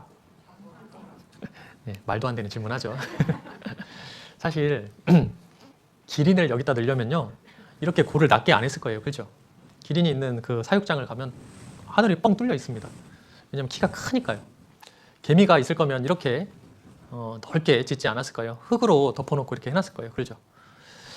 기준이 있어요. 이 장소를 이렇게 만든 기준은 누구냐면 사람입니다. 사람. 모든 게 사람한테 맞춰져 있습니다. 문에 들어와서 스위치 하나도 사람 손높이에 딱 가 있어요. 시계를 바닥에다 놓을까요? 이게 벽에다 이렇게 걸어놓을까요? 벽에다 걸어놓죠. 사람 보라고. 책상과 의자는 이 높이가 다 있는데 누구한테 맞춰져 있을까요? 다 사람한테 맞춰져 있어요. 이 건물은 사람을 중심으로 설계되었습니다 라고 하면 맞을까요? 맞습니다. 하나님께서 이 지구는 사람으로 거하게 지으신 자신이라 지금 그렇게 말하고 있는 거예요. 모든 게 사람에게 맞춰져 있다. 여기 지구는 태양으로부터 1억 5천만 킬로미터 떨어져 있습니다. 근데 이게 굉장히 놀라운 거리입니다. 과학자들이 이 거리를 라이프존이라고 합니다. 생명체가 살 수 있는 그 구간에 정확히 지구가 들어가 있어요. 근데 욥기 성경에는 기록되어 있기를 내가 땅에 기초를 놓을 때에 내가 어디 있었느냐 내가 깨달아 알았거든 말할지니라. 누가 그 도량을 정하였는지 누가 그 준승을 그 위에 띄웠는지 내가 아느냐? 도량은 무게와 크기를 이야기하고 준승은 거리를 이야기합니다. 이 지구의 무게, 크기를 누가 정했는지 아느냐? 태양으로부터 지구까지의 그 거리를 누가 정했는지 아느냐? 내가 땅에 기초를 놓을 때에 내가 어디 있었느냐 이렇게 물어보는 거잖아요. 사실 기초를 지을 때 이미 설계가 완성이 되거든요. 이 건물도 기초를 지을 때 이미 설계를 해놓고 기초를 다지기 시작합니다. 그렇죠. 이 우주의 크기, 지구의 크기, 무게, 거리 이 모든 것이 하나님의 계획 가운데 이루어졌다라는 것을 알 수 있죠. 그래서 이 지구를 보면 굉장히 놀랍습니다. 지구가 조금만 태양으로 가까워지면 어떻게 될까요? 후라이드 통닭이 되는 거예요. 조금만 멀어지면요, 완전 냉동이 되는 거죠. 사람이 살 수가 없습니다. 여기 과학 잡지에서 가지고 왔는데요. 지구는 공전 궤도가 안정되어 있다. 만일 천왕성이 컸다면 지구는 우주 저편으로 튕겨져 나갔다. 이게 무슨 말이냐면 이 지구는 가장 큰 영향력을 받는 게 태양입니다. 태양을 중심으로 이제 돌고 있기 때문에 그렇습니다. 그런데 이 태양계 안에는 큰 행성들이 있어요. 토성과 목성 이런 큰 행성들이 있어요. 근데 서로 간에도 만유인력의 법칙이 있기 때문에 서로 영향력을 미치거든요. 그런데 태양계 안에 이 토성, 목성 말고 천왕성도 만약에 컸다면 그 지구의 공전 궤도가 점점 흐트러지면서 지구 밖으로 튕겨져 나갔다라고 지금 이야기하는 거예요. 행성 하나의 크기만 바뀌어져도 지구에 사람이 살 수가 없다라는 것을 이야기하죠. 또 일일이 24시간이 아니었다면 1년에 1회밖에 자전하지 않는 행성은 자결과 극한의 방구로 나뉘어진다. 여기 보면 태양에 가까운 쪽은요 뜨거워요. 뒤쪽은요 그늘지니까 차갑죠. 그런데 우리 지구는요 적당히 돕니다. 12시간 낮이고 12시간 밤이고 적당히 따뜻해졌다가 적당히 식습니다. 사람이 살 수 있는 아주 정확한 값을 가지고 있어요. 근데 금성 알죠? 바로 지구와 가까이 있는 그 금성은 122일이 낮이고 122일이 밤입니다. 그러니까 낮이 122일 동안 지속이 되면 어때요? 만약에 식물이 있다 하더라도 다 타버릴 거 아니에요. 이쪽 차가운 쪽은요 다 얼어버릴 거 아닙니까? 그러니까 사람이 살 수 없어요. 그 1억 5천만 킬로미터 거리에 떨어져 있다 할지라도 자전의 그 속도 하나만 달라져도 사람이 살 수 없다라는 것입니다. 또 만약 바다의 크기가 작았다면 이 물은 굉장한 특징이 있는 게 비열이 높습니다. 쉽게 데워지지도 않고 쉽게 식지도 않습니다. 그런데 이 지구는 땅이 차지하고 있는 그 면적보다 이 바다가 차지하고 있는 면적이 훨씬 크거든요. 그러니까 이 지구가 따뜻하고 온화한 그 온도를 유지할 수 있는 비결 중에 하나가 이 바다의 크기 때문에 그렇습니다. 또 달이 없었다면 지구의 기후는 심한 변동을 되풀이할 것이다. 달이 있기 때문에 지구의 자전축이 23.5도를 기준으로 플러스 마이너스 0.5도 이렇게 움직이거든요. 그러니까 큰 차이가 없어요. 달이 없었으면 이 자전축이 심하게 흔들리면서 이렇게 북극과 남극이 계속 바뀌게 되는 거예요. 그러니까 기후가 심하게 변동이 되니까 그 안에서 사람이 살아갈 수가 없는 겁니다. 지구가 지금보다 크거나 작다면, 지구가 커지면요 중력이 세져서 하늘에서 비가 오면 입에 다 구멍이 날 거예요. 우리가 먹을 것이 없을 겁니다. 지구가 작다면요 우리에게 필요한 공기들이요 지구 밖으로 빠져나갈 겁니다. 그래서 사람이 살 수 없을 거예요. 지구는 행성으로서의 크기가 적절하다. 어느 날 KBS에서 방송을 보는데 지구라는 이름의 기계라고 표현하더라고요. 이상적인 자전 속도, 이상적인 기울기, 이상적인 크기, 이상적인 거리. 다 이상적이다라는 말은 무엇이냐면 세팅돼 있다. 아주 최적의 값이다라는 거잖아요. 누가 이렇게 만들었을까요? 내가 땅에 기초를 놓았을 때 내가 어디 있었느냐. 그 도량과 준승을 정하신 분이 바로 하나님이십니다. 누가 살기 위해서요? 사람이 살기 위해 정확히 세팅돼 있다라는 것을 알 수 있죠. 이분은 지금 연대의 이영욱 교수님이십니다. 지금 노벨상에서도 이름이 오르락내리락 하고 있는 분인데 천체 과학자세요. 이분이 이 지구가 얼마나 미세하게 조정이 되어 있는지 이야기를 하는데 한번 들어보겠습니다. 안녕하십니까, 이영욱입니다. 이 광활한 우주 속에서 그 인간의 위치와 의미가 무엇인가 하는 그 질문은 아주 과학사에 오래된 그런 논쟁입니다. 태양이 있고 수성, 금성, 지구, 화성 이렇게 있지 않습니까? 근데 지구가 있는 위치는요 아주 특별한 위치예요. 태양으로부터 아주 가까이 있는 이 수성과 금성은 너무 가까이 있어서 뜨거워가지고 물이 하나도 없습니다. 다 증발했어요. 금성은 온실효과가 너무 세가지고 도저히 사람이 살 수 있는 환경이 아니에요. 이산화탄소만 꽉 차 있는 아주 그런 구름에 파묻혀 있고 뜨거워요. 너무나. 반면에 이 화성은 너무 추워요. 너무 멀어가지고. 그리고 산소도 그렇게 있지 않고 아주 소량의 수증기만 있고 물은 얼음으로 존재합니다. 그러니까 지구와 가장 가까운 환경을 갖고 있는 것이 화성이긴 하지만 지구하고 비교하면 이거는 남극이나 북극보다도 아주 못한 그런 곳이에요. 지구만이 유일하게 물이 액체로 존재할 수가 있어요. 지구보다 더 가까이 가면 물이 수증기로 증발해버리고 지구보다 더 멀면 물이 얼음이 되는 거예요. 지구가 있는 그 근처에서만 태양으로부터의 위치가 적절하기 때문에 물이 액체로 존재할 수 있어요. 그래서 거기서부터 모든 그런 생명 활동이 서서히 전개될 수 있고 우리도 살 수 있는 조건이 마련되는 거예요. 자, 이런 것들도 어떻게 생각하면 우리 우주는 아주 미세한 그런 조정이 되어 있어요. 우리 파인 튜닝이라고 그러죠. 미세한 조정을 거친 것 같은 그런 상태의 우주에서 우리가 지금 살고 있고 인간을 만들기 위한 너무나 완벽한 조건을 갖고 있는 우주에서 우리가 살고 있다. 이것이 우연히 발생되려면 이 모든 것이 우연히 발생될 확률은 너무너무 낮아가지고 혹자는 그 자동차 공장에 우리가 그 승용차를 만드는데 한 10,000개 정도의 부품이 들어갑니다. 거기에 뭐 타이어도 들어가고 여러 나사, 볼트, 뭐 여러 부품들이 들어가잖아요. 그 10,000개의 부품들이 각각 이제 쫙 있었어요. 뭐 차체도 있고 여러 가지. 태풍이 그 자동차 공장에 휩쓰고 지나갔습니다. 강력한 태풍이. 그래서 그 10,000개 부품들이 하늘로 올라가서 탁 떨어졌는데 자동차가 탁 떠서 나오는 거예요. 그런 확률보다도 작다는 거예요. 우리 우주가 이게 우연히 이런 모든 조건을 착착착착착 만족시켜가지고 결국은 150억 년이 지난 다음에 우리 인간이 지구상에 출현되기까지 이 모든 조건이 우연히 발생할 확률을 계산해보면 여러 가지 물리 상수들, 법칙, 지구와 태양과의 그 교묘한 그 미세한 조정과 같은 그런 것들 이런 것들이 우연히 발생해서 거기서 그 다음에 저는 지금 천문학자, 천체 물리학자이기 때문에 뭐 이런 거 말씀드렸지만 말이죠. 지구상에서 또 생명 현상에 대한 걸 오묘하게 또 그것도 일종의 풀잎 하나에도 우주가 있다라고 어떤 시인이 말했어요. 거기까지 생각하면 진짜 확률이 너무너무 낮겠죠. 전부 다. 어쩌면은 우리 우주는 우리 인간을 위해서 역시 디자인된 것이 아닌가. 이것이 우연이 아니라면, 우연이 될 확률이 그렇게 적다면 뭔가 태초에 특별한 계획이 있어가지고 모든 것들이 진행이 되지 않았겠느냐. 그렇다면 누가? 이런 질문이 나오게 돼요. 과연 신은 존재할 수밖에 없었는가? 지금 갑자기 성경 강연의 분위기로 우리 과학자님께서 이야기해 주시죠. 사실 같은 내용 이야기합니다. 결코 우연히 저절로 될 수 없다. 이것은 태초부터 창조, 그러니까 특별히 만드는 계획과 목적을 가지고 창조되었다라는 것을 이야기하죠. 그렇다면 누가 이렇게 만들었을까요? 태초에 하나님이 천지를 창조하시니라. 누구를 위해서요? 사람을 위해서 너무나 완벽하게 만드신 겁니다. 하나님께서 질서의 하나님이시니까 이 창조하실 때 6일간의 창조 과정을 거쳐서 창조가 되었거든요. 근데 그 순서를 보면요, 정말 사람이 딱 살 수 있도록 필요한 순서대로 이렇게 창조를 했습니다. 첫째 날 만든 것이 빛이었습니다. 창세기 1장 3절에 보면 하나님이 가라사대 빛이 있으라 하심에 빛이 있었고, 사실 빛은 에너지거든요. 빛이 없으면 생명체가 살 수가 없습니다. 그래서 우리 아이들 중학교 가면 제일 먼저 배우는 게 태양 복사 에너지 배워요. 빛에 대해서 배워요. 에너지가 없으면 생명이 존재하지 않기 때문에 그렇습니다. 또 사람에게도 빛이 너무나 필요합니다.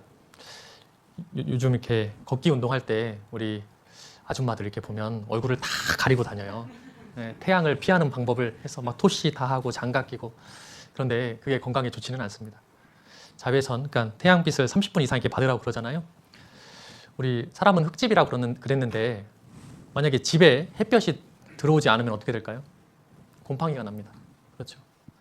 사람이 몸이 흙집인데 사람이 이렇게 빛을 받지 않으면 이 빛을 통해서 비타민 D가 형성이 되거든요. 생성이.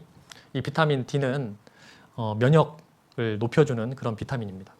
그것이 이제 빛을 통해서 이렇게 받지 못하면 건강에 좋지 않은 거죠. 근데 사람만 그러느냐? 식물도 마찬가지입니다. 식물도 햇볕을 통해서 탄소 동화 작용을 합니다. 광합성 작용을 해서 에너지를 만들어내고 또 산소도 만들어내고 이렇게 활동을 하고 우리의 먹을거리가 이렇게 되는 거잖아요. 그러니까 빛이 반드시 필요해요. 첫째 날 하나님께서 빛을 만드셨습니다. 둘째 날은 궁창 위의 물과 궁창 아래의 물을 만드셨습니다. 창세기 1장 6절부터 나와 있는데 하나님이 가라사대 물 가운데 궁창이 있어 물과 물로 나뉘게 하리라 하시고 하나님이 궁창을 만드사, 궁창은 하늘입니다. 궁창 아래의 물과 궁창 위의 물로 나뉘게 하심에 그대로 되니라. 하나님이 궁창을 하늘이라 칭하시니라. 이 하늘이라는 공기층을 두신 거예요. 그리고 그 하늘 위의 물과 아래의 물이 이렇게 나뉘어졌습니다. 아래의 물은 바다를 이야기하고 태초에는 궁창 위의 물이 존재했던 겁니다. 그 물층이 있었기 때문에 또 지구 안에 바다와 같은 물이 있기 때문에 이 지구의 따뜻한 온도를 유지할 수가 있는 거예요. 식물이 적정한 온도가 되었을 때 발화를 하잖아요. 그죠? 그 온도를 유지해 줍니다. 또 사람은 제일 많이 먹고 사는 게 뭘까요? 제일 많이 먹고 사는 거. 이 공기청정기 업체가 조사를 했는데 예, 공기랍니다. 85% 공기를 먹고 13% 음식물을 먹고 나머지 2% 기타 광물질을 먹는데요. 그러니까 제일 필요한 게 뭐예요? 공기입니다. 공기가 정말 10분만 없어도 어때요? 사람 살 수 없잖아요. 또 필요한 게 물입니다. 물. 여러분 다 옆에 지금 물 한 잔씩 이렇게 가지고 있죠. 사람은 호흡만 해도 물이 이렇게 빼앗겨요. 호흡하고 눈물 흘리고 뭐 이렇게 소변, 대변, 또 땀 이런 걸 통해서 계속 물이 밖으로 빠져나갑니다. 아무리 좋은 옥토라 할지라도 계속 수분이 빠져나가면 그 옥토가 뭘로 바뀔까요? 사막이 됩니다. 사막. 생명이 살 수 없는 사막이 되죠. 사람도 물이 계속 빠져나가는데 물을 채워주지 않으면 잘 건강하게 살아갈 수가 없는 거예요. 그래서 계속 이렇게 물을 보충해서 드시는 거잖아요. 이 물이 없으면 사람이 살 수가 없는 거죠. 참고로 어떤 분이 그러시더라고요. 이렇게 순수한 물을 먹어야 되지 아이들 막 목마르다고 이렇게 주스 이런 거 먹이면 물 먹이는 게 아니다 그래요. 왜 그런가 봤더니 액상과당 이제 그런 것이 이제 물을 빼앗는 그런 역할을 이뇨제라고 이야기를 합니다. 그리고 커피 물 먹는 게 아니라 그것도 이뇨제거든요. 카페인이 이뇨제 역할을 합니다. 또 술, 알코올이 이뇨제 역할을 하거든요. 그러니까 순수하게 물로 채워야 되지 그렇게 막 술 이런 걸로 채우시면 안 됩니다. 또 사람에게 빛과 공기와 물을 주셨고 그 다음에 뭐 주셨을까요? 흙과 식물을 주셨습니다. 여기 하나님이 묻을 땅이라 칭하시고 모인 물을 바다라 칭하시니라. 하나님이 가라사대 땅은 풀과 씨 맺는 채소와 각기 종류대로 씨 가진 열매 맺는 과목을 내라 하심에 그대로 되어. 그러니까 풀과 씨 맺는 채소와 씨 가진 열매 맺는 과목을 내라 그랬어요. 왜 이렇게 땅에서 식물을 내게 했을까요? 우리 사람은 아까 흙집이라고 그랬죠. 흙의 성분을, 흙의 영양분을 먹고 살아야 돼요. 근데 우리가 맨날 흙을 퍼먹을 수가 없으니까 흙의 영양분을 그 뿌리가 빨아들여가지고 그것으로 열매 아니면 가지 아니면 잎 여기에 영양소를 담고 있는 거예요. 그 흙의 영양성분을 우리가 먹고 살아가는 겁니다. 그래서 창세기 1장에 보면 1장 29절에 보면 하나님이 가라사대 내가 온 지면에 씨 맺는 모든 채소와 씨 가진 열매 맺는 모든 나무를 너희에게 주노니 너희 식물이 되리라. 여기서 말하는 식물은 푸드, 우리 먹을거리가 되겠다라고 하는 거예요. 사람은 흙집이니까 땅에서 나오는 그 땅의 영양분을 먹고 살아가는 겁니다. 하나님이 딱 사람이 살 수 있게끔 만들어 놓으신 거잖아요. 그런데 여기 30절에 보면 이제 모든 짐승과 공중의 모든 새와 생명이 있어 땅에 기는 모든 것에게는 내가 모든 푸른 풀을 식물로 주노라. 풀을 식물로 준다 그랬거든요.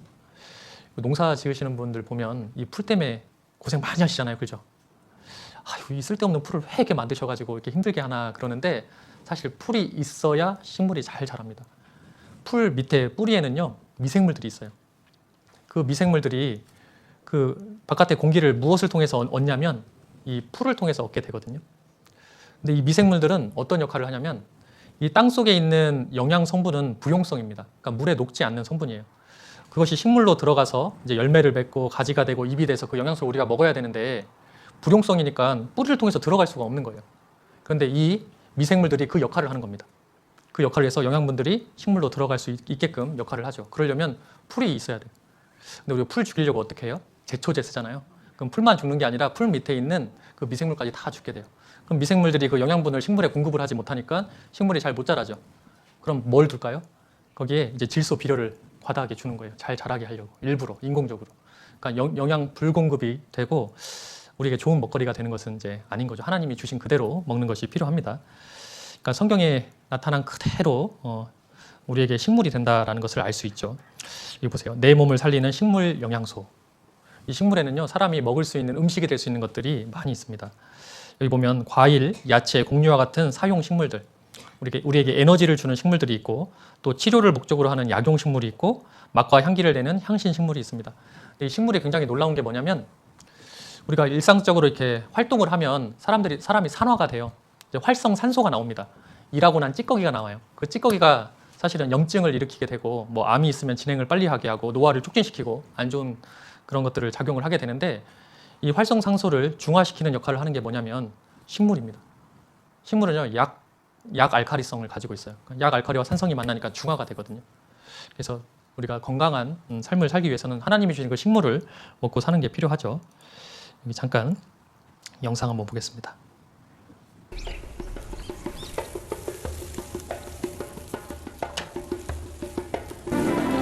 적당한 공기, 알맞은 수분, 풍부한 영양소를 찾아 뿌리는 끊임없이 분열합니다. 지하 1m 깊숙한 곳까지 파고들어 흙 속에 새로운 길을 만듭니다. 적당한 곳이다 싶으면 옆구리에서 주변과 교류할 수 있는 뿌리털을 냅니다. 이 빽빽하고 섬세한 길로 물과 양분이 지나갑니다. 덕분에 이 속에서 살아가는 미생물들에게 전혀 새로운 환경이 생겼습니다.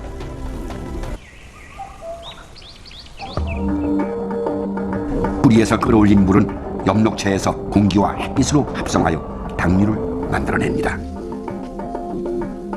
이렇게 얻은 당류 중 일부를 뿌리로 내려보냅니다. 광합성으로 얻은 당류 중 절반 정도는 다시 뿌리 끝으로 나갑니다. 그 당류를 얻기 위해 수많은 미생물들이 몰려듭니다. 평생 태양을 보지 못하는 지하세계. 미생물들은 뿌리를 통해 태양을 만납니다. 대신 뿌리에게 20가지가 넘는 무기 영양분을 제공하죠. 미생물을 거느리는 범위, 이것이 뿌리의 영역입니다. 식물이 없는 맨 땅에는 미생물이 거의 없습니다. 둘은 한 몸처럼 살아갑니다. 사람이 먹고 살아갈 수 있도록 그 모든 세팅을 다 해주신 거예요.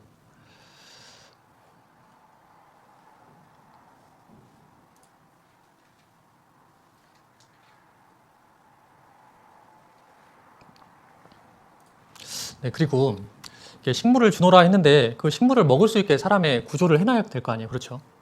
사람에게는 총 32가지의 치아가 있습니다. 그런데 모양이 다 달라요. 이쪽 5개는 여기 구치라고 합니다. 절구 구자를 써서 맷돌질하는, 그러니까 다시 말해서 이 식물을 이렇게 뭐 현미나 쌀이나 이런 것을 맷돌질하게끔 해서 먹을 수 있게 하고, 여기 견치, 손끝니가 위아래 이렇게 해서 4개 있잖아요. 이제 뜯는 역할을 합니다. 그다음에 절치, 이건 끈을 절자를 써가지고 어떤 야채 같은 걸 딱 이렇게 끊어 먹을 수 있게 해 놓잖아요. 그러니까 사람이 식물을 잘 먹을 수 있도록 입 구조도, 치아 구조도 하나님께서 세팅을 해 놓은 거예요. 그런데 이 사자, 호랑이 그런 이 맹수들은요, 이 절치가 없어요. 다 이렇게 뜯는 송곳니만 있습니다. 육식 생활을 하도록. 그렇죠. 그러니까 하나님께서 우리에게 식물을 먹을 수 있도록 모든 것을 세팅해 놨다라는 것을 알 수 있죠. 또 영양소가 흡수되는 것을 보면 굉장히 놀랍습니다. 우리가 그냥 씹어서 먹으면 알아서 소화되는 것 같잖아요. 그런데 이 안에서 많은 작용이 일어납니다. 입에서 음식물을 씹으면 뭐가 나올까요? 침이 나옵니다. 침. 거기에는 이제 아밀레이스, 옛날에는 아밀라제라고 했는데 그 소화 효소가 나오게 돼요. 이건 위에서는 나오지 않습니다. 그래서 우리 막 뭐 50번 씹어라, 100번 씹어라 하잖아요. 왜 그러냐면 그 소화 효소 때문에 그래요. 그것이 이제 넘어가면 위에서 위산이 나와요. 그것을 이제 분해하는 역할들을 합니다. 분해한다는 것은 소화 과정이거든요. 잘게 쪼개지면 소화의 흡수가 되니까 그 위산이 나와서 그 역할을 해요. 그 강한 산성인 그 위에 그대로 이제 12장으로 내려가면 12장이 녹습니다. 그러니까 이자, 그러니까 췌장이라는 곳에서 중화제를 또 뿌려줘요. 또 소장과 대장에서 흡수가 잘 될 수 있도록 담즙도 뿌려주고. 누가 그렇게 정확하게 세팅을 해놨을까요? 하나님께서 그 먹을 식물들이 몸속에 영양소가 될 수 있게끔, 흙에서 나온 영양소가 우리 몸에 들어와서 에너지원이 될 수 있게끔 다 세팅을 해놓은 거예요. 사람이 살 수 있도록 모든 것을 만들어주신 하나님의 솜씨다라는 것을 알 수 있죠. 또 넷째 날 이제 그 해와 달과 별을 만드시고 사시와 일자와 연한을 정했다라고 그래요. 사시는 이제 사계절을 이야기하죠. 식물이 적정한 온도, 물, 공기, 빛만 있다고 해서 열매를 맺는 게 아닙니다.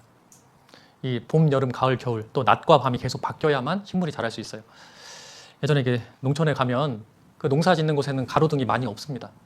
왜 그럴까요? 밤에 식물이 쉬어야 될까요? 밤에도 일해야 될까요? 식물도 밤에 쉬어야 됩니다. 그래야 자라고 낮에 딱 알알이 이렇게 알곡이 맺힐 수 있거든요. 근데 벼가 자라는 곳에 계속 이 가로등을 켜놓으면요, 쭉정이가 많이 나옵니다. 열매가 맺을 수가 없어요. 그러니까 하나님께서 이 식물이 자랄 수 있도록 사시와 일자와 연한을 정해주셨죠. 5째 날 물고기와 새를 만드시고 6째 날 짐승과 사람을 창조해 주셨습니다. 주인공은 언제 나와요? 항상 제일 마지막에 나오잖아요. 이 모든 것을 사람으로 다스리게 했다 그래요. 네, 한번 이 육체적인 능력을 한번 보세요. 우리가 아무리 빨리 달려도 우리 개보다도 늦게 뛰잖아요, 그렇죠? 우리가 높이 뛰는 거 해도 뭐 동물들이 훨씬 더 높이 뛰고 심지어 날아다니는 새들도 있고 그런 거에 비하면 우리의 육체적인 능력은 굉장히 낮죠. 근데 그 낮은 육체적인 능력을 가지고 모든 것을 다스리며 살아갈 수 있는 이유가 뭘까요? 하나님께서 허락해 주셨으니까 그렇습니다. 우리 창세기 1장 28절.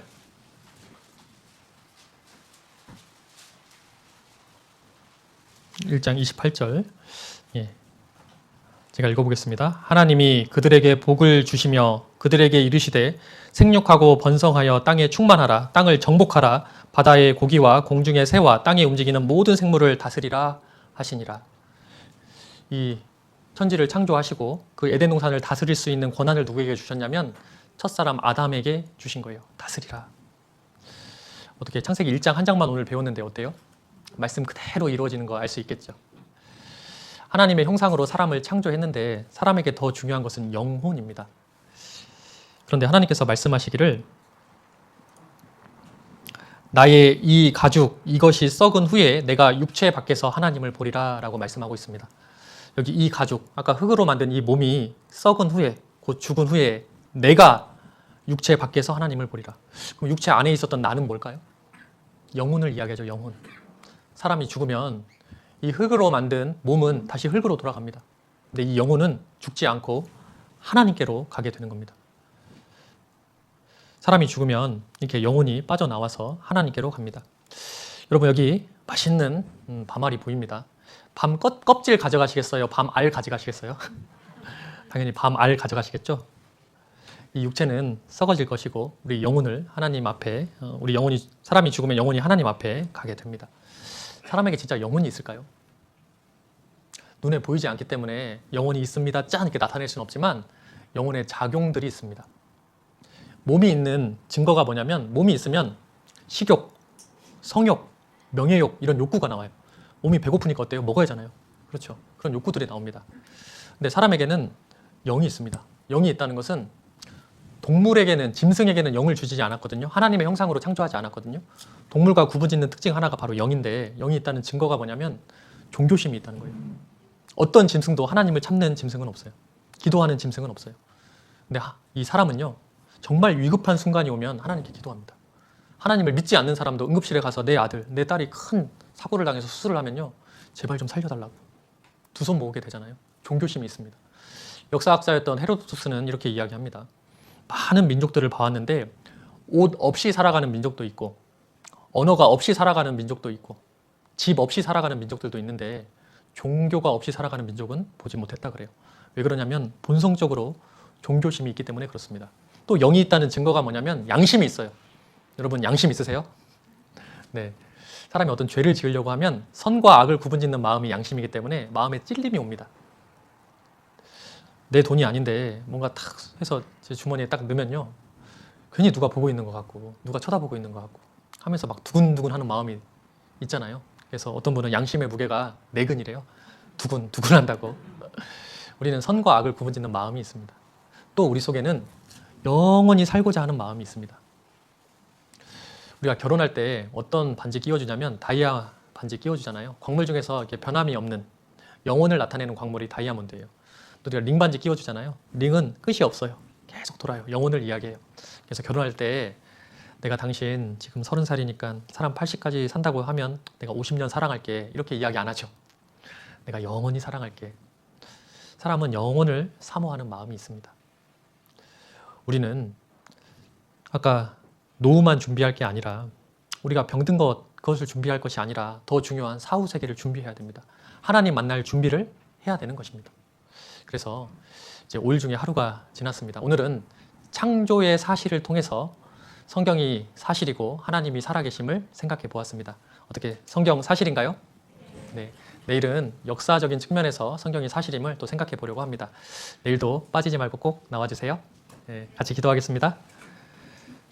살아계신 하나님, 오늘 하나님의 말씀을 통해서 성경이 사실이고 하나님이 분명히 살아계심을 알 수 있도록 도와주셔서 감사합니다.